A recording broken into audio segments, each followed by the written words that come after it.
Warahmatullahi wabarakatuh. Okey, hari ini Ustazah nak ceritakan ataupun nak mengajar berkaitan dengan tajuk pelajaran 4, falsafah dan sistem muamalah Islam. Okey, sebenarnya tajuk ni kita dah belajar sebelum cuti hari tu. Ustazah nak cuma ulang kaji sikit sebelum kita masuk kepada unit kedua dan unit ketiga. Okey, para pelajar-pelajar masih ingat berkaitan dengan pengertian dan sistem muamalah. Okey, apa yang pertama, iaitu apakah itu pengertian muamalah?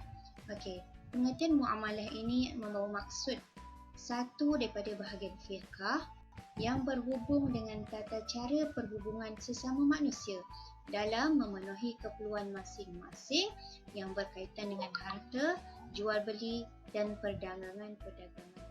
Selamat muamalah Islam. Kenapa kita perlu melaksanakan muamalah kita menurut cara Islam? Okey, ada 6 perkara. Yang pertama, untuk mengelakkan diri kita daripada kezaliman dan penindasan. Okay, muamalah ini mengajar kita, menjaga kita daripada berlaku satu kezaliman dan berlaku satu penindasan ke atas orang lain. Okay, yang kedua, memudahkan manusia nikmati rezeki Allah dengan cara yang betul. Okay, Allah bagi rezeki, setiap orang rezekinya berbeza-beza. Jadi dengan muamalah yang ditetapkan oleh Islam ni, kita dapat merasai rezeki walaupun kita mungkin dalam keadaan yang susah, tapi kita dapat merasai rezeki yang dikongsikan oleh orang lain. Okey, yang ketiga, pastikan kegiatan ekonomi diberkati oleh Allah. Okey, dengan menjalankan muamalah Islam ni kita tahu, okey, apa perkara yang boleh dan apa perkara yang tak boleh. Jadi bila kita ikut, kita patuh pada muamalah Islam ni, insya-Allah ekonomi yang kita laksanakan dalam kehidupan kita seharian adalah diberkati oleh Allah SWT. Okey, yang keempat, wujud masyarakat yang aman dan sejahtera. Okey, muamalah Islam ini akan mewujudkan satu keadaan masyarakat yang hidup dalam keadaan aman dan sejahtera tanpa ada perasaan dengki, perasaan tidak puas hati pada orang lain. Seterusnya yang kelima, eratkan hubungan persaudaraan antara individu dan masyarakat secara tak langsung. Bila kita melaksanakan muamalah Islam ni, hubungan kita dengan orang lain akan menjadi baik. Itu yang dikatakan mengeratkan hubungan persaudaraan, sama ada sesama Islam ataupun bukan Islam. Okey, yang terakhir sekali, matlamat muamalah Islam ini adalah perkemas dan licinkan urusan kehidupan manusia seharian. Dengan muamalah Islam ini dapat memperkemaskan kehidupan kita, dapat melicinkan kehidupan kita. Apa yang dikatakan dengan melicinkan? Maksudnya kehidupan kita jadi mudah, kehidupan kita tidak rasa susah, tidak rasa seorang, sebab kita ada orang lain yang boleh sama-sama membantu dalam melaksanakan kehidupan kita seharian, dalam meneruskan kehidupan kita seharian. Okey, di sini seterusnya kita pergi kepada ciri-ciri muamalah Islam. Okey, dalam muamalah Islam ini ada 5 ciri-ciri yang utama. Yang pertama, muamalah Islam ni mesti mempunyai keredaan di antara dua belah pihak. Contohnya dalam bab jual beli, mesti ada reda di antara penjual dan pembeli. Okey, jadi tidak boleh ada paksaan salah seorang daripadanya. Mesti kedua-duanya reda, kedua-duanya bersetuju dengan muamalah tersebut. Yang kedua, ciri muamalah Islam yang kedua adalah mesti ada adil kepada semua pihak. Okey, tadi dah ada reda, mesti adil. Tidak boleh sebelah pihak saja mendapat keuntungan, manakala sebelah pihak lagi mendapat kerugian. Itu tidak boleh di dalam muamalah Islam.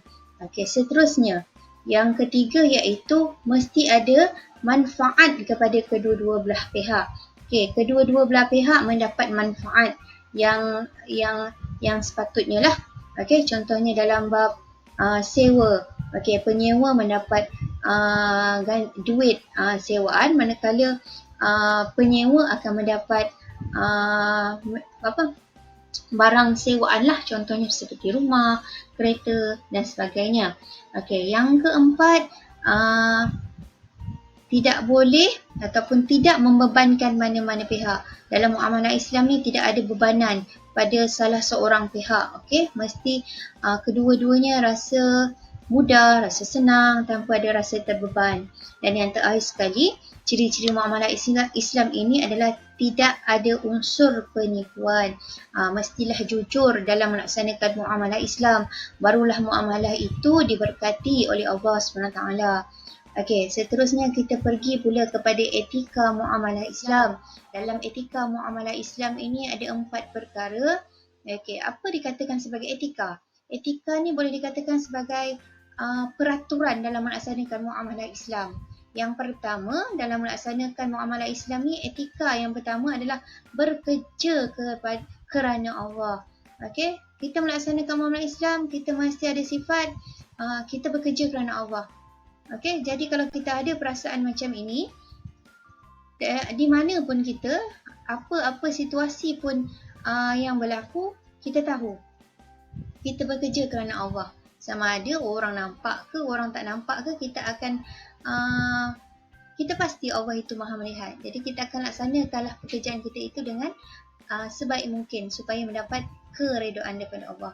Okay, yang kedua, rajin berusaha dengan gigih dan bersungguh-sungguh untuk mencapai kejayaan. Okey, kita bekerja, kita kena ada kerajinan, kita ada kena kegigihan supaya pekerjaan kita itu pekerjaan yang bukan sia-sia, malah pekerjaan itu berjaya, mendapat kecemerlangan. Okey, yang ketiga, tekun dan tabah ketika melakukan segala urusan. Apa pun dugaan, apa pun cabaran ketika kita melaksanakan pekerjaan kita, melaksanakan muamalah sesama manusia, mestilah tekun dan tabah. Okey. Dan yang terakhir, jujur, amanah dan tidak menipu dalam segala urusan. Mesti ada perasaan jujur dan amanah. Ini di antara etika-etika yang perlu kita patuhi dalam melaksanakan muamalah Islam. Di sini juga apa keistimewaan bermuamalah secara Islam ini? Okey, muamalah keistimewaan ni yang pertama, menjadikan harta sebagai alat mendekatkan diri kepada Allah. Okey. Seandainya kita melaksanakan muamalah Islam ini, harta yang kita perolehi, harta yang kita, kekayaan yang kita miliki, itu bukan menjadikan kita sombong, tapi menjadikan kita makin dekat dengan Allah. Sebab kita tahu dalam kita berniaga, dalam kita berbisnes, ada tuntutan kewajipan yang perlu kita laksanakan. Di antaranya adalah zakat dan juga haji. Secara tak langsung, bila dah kita mencapai kejayaan dalam kehidupan kita, mestilah kita patuhi pula apa yang telah Allah perintahkan kepada kita. Di antaranya menunaikan kewajipan zakat dan juga melaksanakan haji bagi yang berkemampuan. Jadi bibah tadi, contohnya bibah tadi dah mampu. Jadi dengan rezeki yang Allah bagi, dia boleh melaksanakan dia punya tanggungjawab. Okey, secara tak langsung harta tu dapat mendekatkan diri kepada Allah. Yang kedua, menggalakkan manusia melakukan kebajikan melalui harta dan juga sedekah. Ketiga, larang kumpul harta melalui penindasan dan kezaliman. Dan yang keempat, larang gunakan harta ke jalan yang salah dan berfaedah. Okey, seterusnya syarat sah muamalah am. Okey, apa yang membuatkan muamalah kita ini menjadi sah? Yang pertama, persetujuan daripada kedua-dua belah pihak. Pihak yang terlibat waras dan sempurna. Okay, kalau salah seorang daripada pihak yang melaksanakan muamalah itu tidak sempurna akalnya ataupun gila, tidak waras, maka muamalah itu tidak akan menjadi sah. Okay? Mestilah kita melaksanakan muamalah dengan orang yang sempurna akal dan juga waras. Okay, yang ketiga, transaksi bersih daripada unsur penipuan. Tidak boleh ada unsur-unsur penipuan dalam muamalah tersebut, sama ada contohnya apa penipuan dia, riba dan sebagainya, qoral, tidak kesamaran kan. Okey, tidak boleh. Okey, barangan yang diperniagakan milik sah penjual. Mestilah milik sah penjual, bukan barangan yang dicuri ataupun barangan yang tak tahu daripada mana tapi dia menjual barang tersebut. Itu bukan muamalah yang benar lah. Muamalah itu tidak sah. Okey. Seterusnya syarat sah jual beli. Tadi syarat sah muamalah, ini syarat sah jual beli. Dalam bila kita cerita pasal muamalah ni, biasanya memang kalau muamalah ni perkara biasa yang kita laksanakan, yang kita lakukan dalam kehidupan seharian adalah jual beli. So, apa yang menjadikan jual beli kita itu sah? Yang pertama, persetujuan antara penjual dan pembeli, mesti ada persetujuan. Yang kedua, penjual dan pembeli mukallaf dan berakal. Apa itu mukallaf? Maksudnya orang yang dah dipertanggungjawabkan, dah balik, maksudnya dia dah berakal, dia dah boleh fikirkan. Okey, ataupun tidak gila. Orang tu tidak gila. Orang itu bukan kanak-kanak, itu dikira mukallaf lah. Yang ketiga, pemilikan yang sah. Maksud harta itu adalah harta sah bagi contohnya penjual, dia milik sah pada penjual, bukan barangan curi dan sebagainya. Yang keempat, barangan yang hendak dijual suci dan halal. Contohnya kalau penjual tu nak menjual arak. Arak adalah satu perkara yang tidak suci, maksudnya haram di sisi agama Islam. Maka barangan itu tidak sah hukumnya jual beli. Dan yang terakhir, barangan yang hendak dijual wujud semasa jual beli. Dalam bab ini, dalam perkara ini, barangan yang kita nak beli ataupun barangan yang penjual nak jual, mestilah barangan tu wujud, bukan barangan yang tak ada depan mata. Itu tidak boleh.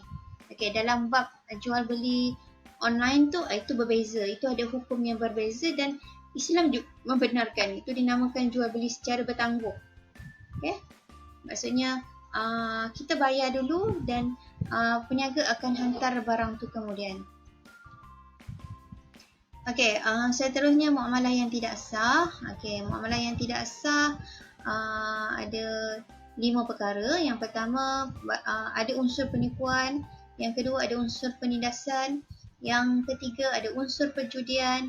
Yang keempat, ada unsur barangan tidak suci dan najis. Dan yang terakhir sekali, barangan yang dijual belum pasti. Contohnya nelayan menangkap ikan, lepas tu dia kata hasil daripada tangkapan hari ni aku akan jual, tapi dia belum lagi turun ke laut, tak tahu lagi hasil dia pada hari itu banyak mana, tapi dia dah mendapatkan wang daripada mendapatkan bayaran. Itu tidak boleh. Maksudnya dia dah dapat bayaran tapi barang tak ada. Barang tu pun tak pasti lagi ada dapat ke tidak. Maksudnya rezeki dia pada hari tu dia tak tahu lagi. Dia turun ke laut, biasa dia dapat memang banyak, 2 tong 3 tong ikan. Dia pun pergi, dia kata 2-3 tong ni memang aku bagi ke engkau lah, aku jual ke engkau, bagi aku duit dulu. Tiba-tiba dia pergi turun ke laut, dia tak dapat ikan. Hari tu dia tak dapat ikan, rezeki dia tak ada. Jadi itu tidak boleh. Maksud tu dia kata barangan yang belum pasti lagi.